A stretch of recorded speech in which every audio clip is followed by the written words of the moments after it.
In 1956, the most powerful empire the world had ever known died. It wasn't defeated in a great war or toppled by revolution. It was killed by a message from Washington. That message, delivered with the brutal efficiency of a phone call, exposed a fatal weakness at the heart of British power, a weakness that is now quietly growing inside the United States.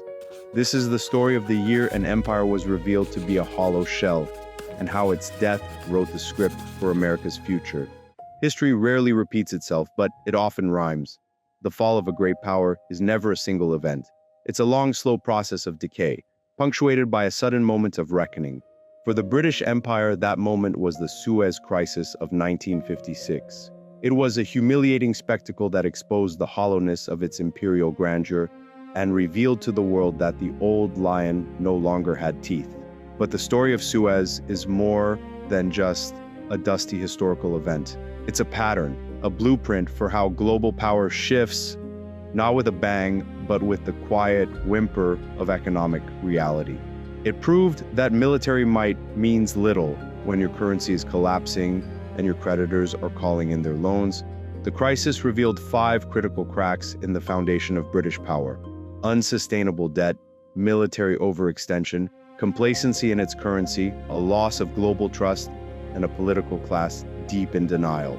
Today, those same 5 cracks are visibly spreading across the foundation of American power. The quiet math that bankrupted the British Empire is now echoing in the halls of Washington and on the trading floors of Wall Street. By understanding what really happened in 1956, we can see the unsettling reflection of America's own vulnerabilities. This isn't a prophecy of doom, it's an analysis of a pattern. Because the empire that fell 70 years ago left behind a clear warning for the one that stands today.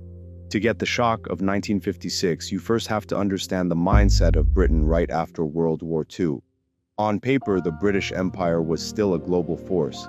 Its dominions and colonies spanned the globe. The pound sterling was a pillar of international trade, and the British people, having stood defiant against tyranny, carried themselves with the confidence of a nation that had shaped the modern world. But this was a grand facade, an illusion of strength hiding deep structural decay.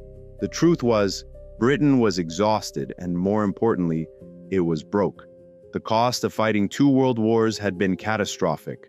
The nation's debt-to-GDP ratio had skyrocketed, peaking at over 250% in the immediate post-war years. Britain had essentially mortgaged its future to defeat its enemies, and the bill was coming due. Much of this debt was owed to the United States, a quiet reversal of roles that hadn't yet sunk into the political consciousness of London. Despite this crushing debt, Britain kept acting like a global superpower. It maintained a vast network of military bases and garrisons, from the Mediterranean to Southeast Asia, desperately trying to police its empire and project power. This military overreach was a constant drain on an already empty treasury. Defense spending dwarfed the country's sluggish economic growth. At home, factories were aging, exports were struggling, and the nation that had once been the workshop of the world was slowly deindustrializing. Yet a dangerous complacency had set in, fed by the lingering prestige of the pound sterling.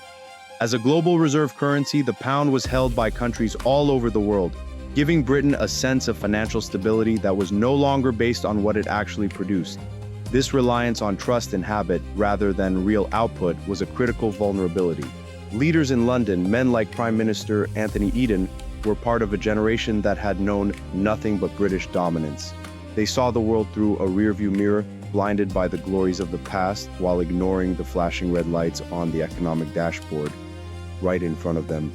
This political denial was perhaps the most dangerous weakness of all.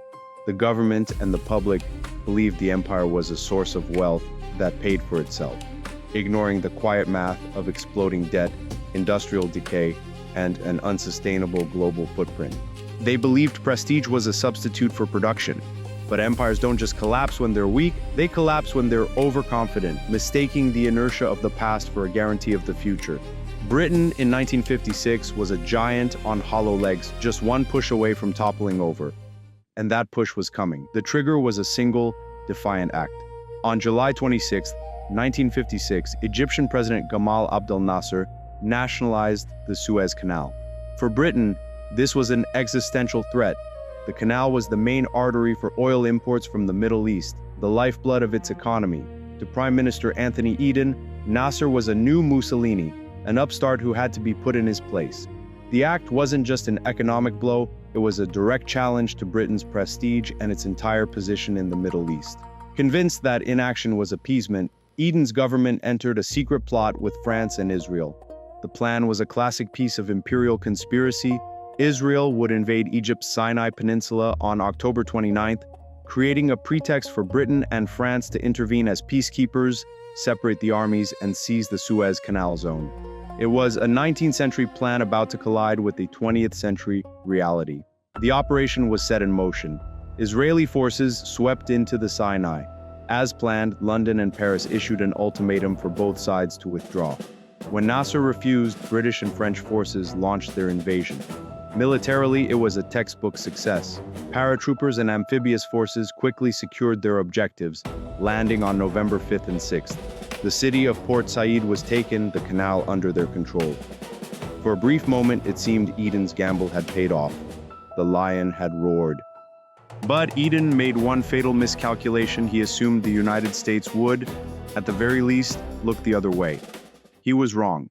President Dwight D. Eisenhower was furious. Betrayed by his closest ally, he saw the invasion as a reckless colonial adventure that would drive the Arab world into the arms of the Soviet Union. But Eisenhower didn't threaten with military force. He didn't have to. He chose a different weapon, one far more powerful: money. The message from Washington to London was brutal and direct. The United States would use its immense financial power to crush the British economy unless the invasion was halted immediately. The U.S. Treasury signaled it would start selling its vast holdings of British government bonds, an act that would trigger a catastrophic run on the pound. At the same time, Eisenhower blocked Britain's request for a crucial emergency loan from the International Monetary Fund, an organization America effectively controlled. The effect was instantaneous. Panic erupted in the financial markets. Investors around the world, realizing Britain was financially isolated, began dumping the pound. The Bank of England's foreign currency reserves hemorrhaged at a terrifying rate. The country was facing bankruptcy. The choice was stark: continue the invasion and face total economic collapse, or accept a humiliating withdrawal. In the end, there was no choice. A ceasefire was declared by midnight on November 6th to 7th, just a week after the invasion began. The military victory was rendered meaningless by the financial defeat orchestrated from across the Atlantic. British troops, who had just won the battle, were ordered to withdraw in shame. The fallout was devastating. Prime Minister Anthony Eden, his health and authority shattered, resigned a few months later. The world saw in the starkest terms that Britain could no longer conduct its own foreign policy without America's consent. The illusion of empire was gone, shattered not by an enemy army but by an allied accountant. 1956 was the year the world was forced to see that the British Empire was over. It didn't fall, it was simply revealed. Suez wasn't the cause of Britain's decline, it was the moment the decline became undeniable. It was a sudden reckoning that exposed 5 fatal cracks that had been spreading for decades. And when we hold that same blueprint up to the United States today, the reflection is deeply unsettling. The parallels aren't just vague similarities, they are quantifiable echoes in debt, military spending, and political psychology. Britain's post-war debt stood at a staggering level, peaking near 250% of its GDP. Today, U.S. national debt is over 124% of its GDP and rising explosively. The U.S. has added trillions to its debt in recent years, with huge annual deficits projected for the next decade. But the real danger is the cost of servicing that debt. Projections show that annual interest payments are on a trajectory to rival and potentially surpass the entire defense budget in the coming years. Think about that. The cost of interest on past spending could soon be greater than the cost of funding the world's most powerful military. It's the national equivalent of your minimum credit card payments eating your entire paycheck. This is the exact trap that crippled Britain.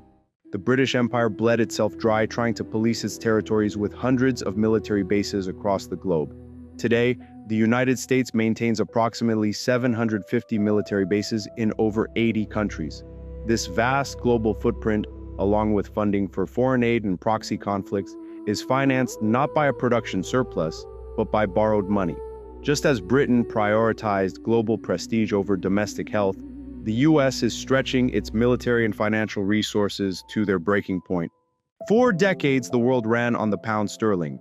This gave Britain an illusion of strength, allowing it to consume more than it produced. The trust was based on habit and the lack of alternatives. Today, the US dollar holds that same exorbitant privilege. It allows the United States to run massive trade deficits and fund its national debt by selling bonds that the rest of the world has been forced to buy. But this masks deep structural weaknesses, decades of deindustrialization, and a consumer-based economy vulnerable to crisis. This reliance on the dollar's status creates a dangerous financial trap, a modern echo of the one that sprung on Britain, where a sudden loss of confidence could have devastating consequences. At Suez, Britain discovered its allies weren't obligated to support it, and investors fled the pound in an instant. Today, the world is quietly building alternatives to the US dollar. Spurred on by the weaponization of finance, the use of sanctions as a tool of foreign policy, countries are increasingly seeking to insulate themselves from American financial pressure. Nations like China and Russia are actively reducing their dollar holdings, while blocs like BRICS are creating frameworks for trade in local currencies. This isn't a frontal assault, but a slow, deliberate diversification. Every trade settled in rupees or yuan is a small chip away from the foundation of the dollar's dominance. It's a profound historical irony. The same tool of financial pressure the US used to cripple Britain at Suez is now the primary motivation for the world to seek an escape from the dollar. Britain's leaders in the 1950s were prisoners of past success. They operated with a sense of imperial permanence, ignoring clear signs of industrial decline and financial fragility.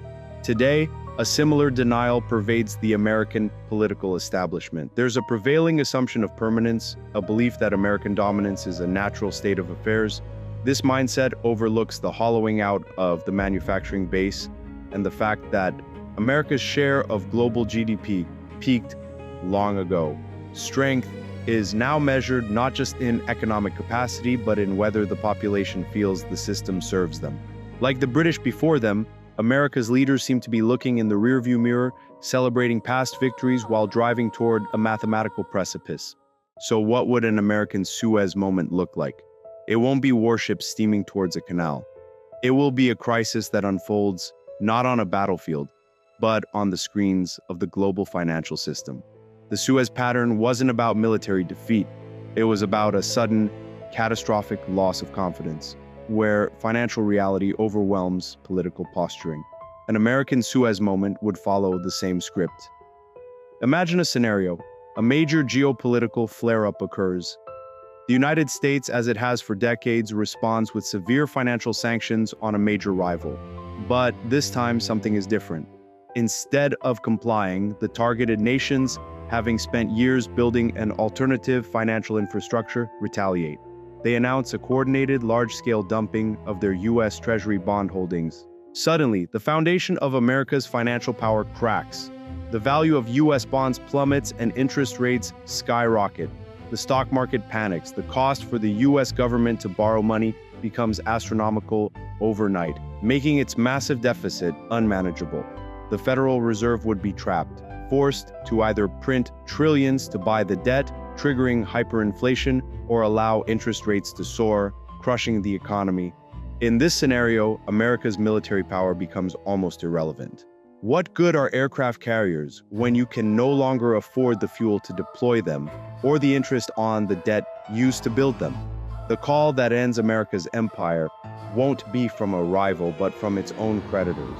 The message will be the same one Britain received in 1956. Your financial position is no longer sustainable. Alternatively, the crisis could be a slow burn that hits a flashpoint. As more countries trade in their own currencies, demand for the dollar gradually falls. The US finds it incrementally harder to fund its deficits. Then a smaller crisis, a recession, a bank failure, hits when confidence is already low. The slow erosion of trust becomes a flood. Investors, both foreign and domestic, rush for the exits, seeking safety in gold or other currencies. The dollar's exorbitant privilege evaporates not in a single day, but over a few critical weeks that reveal the system's fragility to everyone at once. The story of 1956 is more than a warning. It's a revelation. The fall of the British Empire wasn't a story of military decline, but of discovery. The moment the world discovered the emperor had no clothes. For decades, Britain's power had been built on a foundation of industrial might. By 1956, that foundation had been replaced by debt and nostalgia, a fatal combination. The Suez Crisis didn't cause the collapse, it simply held up a mirror. Today, the United States stands in a troublingly similar position. It projects immense military power while a mountain of debt grows at home.